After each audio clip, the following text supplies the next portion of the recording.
Thanks for watching. Don't forget to like, comment, share and subscribe to Mufti Tariq Masood.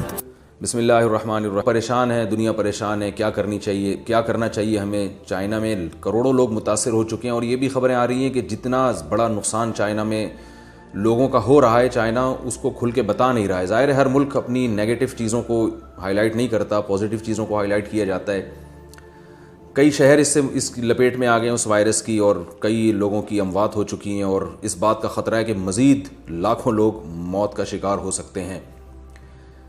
तो China इस मौके पे क्या करता है, क्या करेगा, कितना डर रहा है, कितना नहीं डरना चाहिए वो तो चाइना जाने और चाइना वाले जाने। लेकिन चूँकि चाइना पाकिस्तान का पड़ोसी मुल्क है और हम मुसलमान हैं, तो इस्लाम ने हमें इस बारे में क्या हिदायत दी हैं कि जब किसी इलाके में कोई बीमारी फैल जाए, वबा फैल जाए जो लगती हो एक दूसरे से, यानी मुताद्दी हो वो, तो मुसलमान को ऐसे मौके पे क्या करना चाहिए। क्या घबराना चाहिए, डरना चाहिए।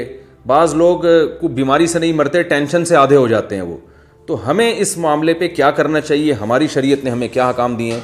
तो याद रखिए इस्लाम के इस बारे में बहुत वाज़ेह हिदायत मौजूद हैं। रसूलुल्लाह सल्लल्लाहु अलैहि वसल्लम के दौर में ताउन की बीमारी फैला करती थी जो इसी तरह मुताद्दी थी। तो आप सल्लल्लाहु अलैहि वसल्लम ने उस बारे में हमें हिदायत दी हैं और उलमा कहते हैं इससे सिर्फ ताउन मुराद नहीं है, कोई भी ऐसी बीमारी जो एक दूसरे से बहुत तेज़ी से फैलती हो, लगती हो, तो इस बारे में शरीयत के वही हकाम हैं जो ताउन के बारे में। सबसे पहली हदीस हज़रत आयशा रज़ी अल्लाह ताला अन्हा की।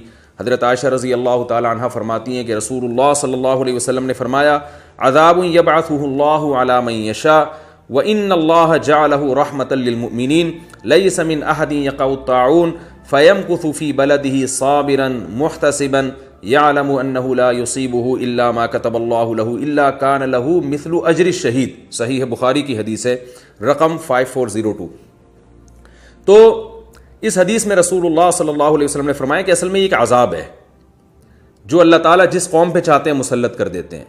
और ये जो वबाएँ और अज़ाब फूटते हैं इनकी एक साइंटिफिक वजह होती है, जो वजह आपको साइंसदान बताएंगे, डॉक्टर बताएंगे। जैसे कि मुख्तलिफ रिसर्च सामने आ रही है। कोई कह रहा है वो चाइनीज़ चमगादड़ खाते हैं इसलिए हुआ, कोई कह रहे चूहे खाते हैं।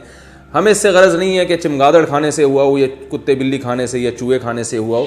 तो ये जो है कि वो किस एक साइंटिफिक वजह है कि वो, जैसे मैंने अर्ज़ किया कि चमगादड़ खाने से है या कुछ और खाने से, ये तो एक मेडिकली एक वजह हो सकती है। लेकिन रसूलुल्लाह सल्लल्लाहु अलैहि वसल्लम की एक हदीस हमारे पास मौजूद है जिससे पता चलता है कि किसी भी आजमाइश की या किसी भी बीमारी की मेडिकली वजह तो होती है, लेकिन वो वजह भी अल्लाह के हुक्म से होती है। भाई अल्लाह जब चाहें किसी बीमारी को का कोई भी सबब बना के वो बीमारी फैला दें। तो ऐसी ऐसी बीमारियां जिनका पहले वजूद नहीं मिलता, नबी सल्लल्लाहु अलैहि वसल्लम ने फरमाया कि लम तज़हरिल फ़ाहिशतु फ़ी क़ौमिन क़त्तु हत्ता युलिनू बिहा इल्ला फ़शा फ़ीहिमुत ताउन वल औजाउ अल्लती लम तकुन मदत फ़ी अस्लाफ़िहिमुल लज़ीना मज़ौ। इब्न माजा की रिवायत हदीस नंबर 4019। फरमाए जब किसी कौम में बेहयाई फैलती है और खुली बेहयाई, खुल के सब की सारी दुनिया के सामने जो कौम बेहयाई करना शुरू कर दे, तो आप सल्लल्लाहु अलैहि वसल्लम ने फरमाया कि फिर उस कौम में ऐसी बीमारियां फैलती हैं, ताउन जैसी, और उसके अलावा ऐसी तकलीफ़ें फैलती हैं जो उनके पहले लोगों ने कभी देखी भी नहीं होती। तो नई नई बीमारियां जो दुनिया में आ रही हैं, ऐसी ऐसी ख़तरनाक बीमारियां। एड्स का आपको पता है पहले कोई तसव्वुर नहीं था, कोई नाम नहीं जानता था, कैसी ख़तरनाक तरीके से कितने लोगों को ये इस बीमारी ने अपनी लपेट में ले लिया। और ये जो वायरस फैला है बहुत तेज़ी से फैल रहा है, अल्लाह ताला सबको महफूज रखे। तो इस तरह की जो बीमारियां हैं उनकी यकीनन एक मेडिकली वजह होती है, लेकिन एक वजह उनकी बेहयाई खुलेआम जब हो जाएगी तो अल्लाह लोगों से फिर इंतकाम लेते हैं। तो ये भी वजह है, लिहाजा बेहयाई पे भी कंट्रोल करने की हमें बहुत शदीद ज़रूरत है। तो वो क्या करना चाहिए उनको इस मौके पे, वो तो उनकी गवर्नमेंट कर रही है। हमें क्या करने का हुक्म है? तो पहली बात ये कि हमें सबसे पहले रसूलुल्लाह सल्लल्लाहु अलैहि वसल्लम ने तसल्ली दी है, हमें टेंशन नहीं लेनी है। वो तसल्ली कैसे दी है, जो मैंने हदीस आपके सामने सही बुखारी की पढ़ी। आप सल्लल्लाहु अलैहि वसल्लम ने फरमाया असल में तो ये अजाब है, अल्लाह जिस पे चाहे मुसल्लत करता है, लेकिन कि अल्लाह ने इसको रहमतल लिल मुमिनीन, मोमिनीन के लिए रहमत बना दी है।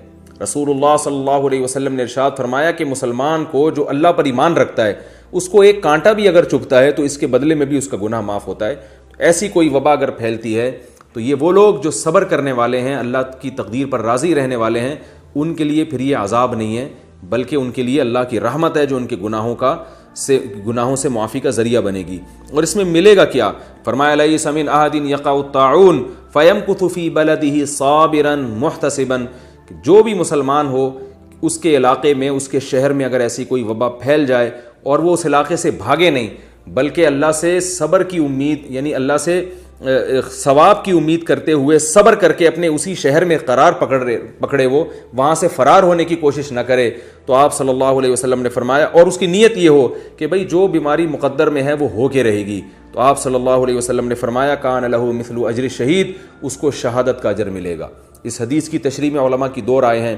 بعض علماء کا کہنا ہے کہ اگر یہ اس وبا میں مر گیا تو شہید ہو جائے گا، یعنی شہادت کا اجر ملے گا، لیکن بعض علماء کہتے ہیں کہ حدیث میں ایسے الفاظ نہیں ہے کہ اس میں مر جائے تو شہید ہے، بلکہ اس میں اگر وہ وبا اس کو نہ لگی اور وہ زندہ رہا تو بھی اس کو شہادت کا اجر ملے گا، اس لیے کہ اس نے اپنے آپ کو تقدیر پر وہ راضی ہو گیا اور اللہ اس کے رسول صلی اللہ علیہ وسلم کے حکم پر وہ راضی ہو گیا۔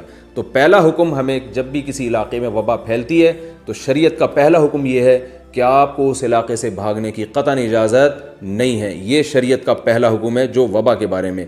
دوسرا حکم اس حدیث سے ہمیں پتہ چلا کہ اگر آپ اسی علاقے میں رہتے ہیں تو اگر اس وبا سے مر گئے تو بہرحال شہید ہیں، اگر آپ کی موت واقع نہیں بھی ہوتی تو بھی اللہ آپ کو شہادت کا اور شہیدوں کا اجر عطا فرمائے گا، تو یہ بہت بڑی نعمت ہے۔ اور تیسری بات ہمیں یہ پتہ چلی کہ بہرحال یہ مسلمان کے لیے عذاب نہیں ہے، اعمال صالحہ کرنے والوں کے لیے یا ان لوگوں کے لیے جو اسے اللہ کی رحمت سمجھتے ہیں اور تقدیر پر راضی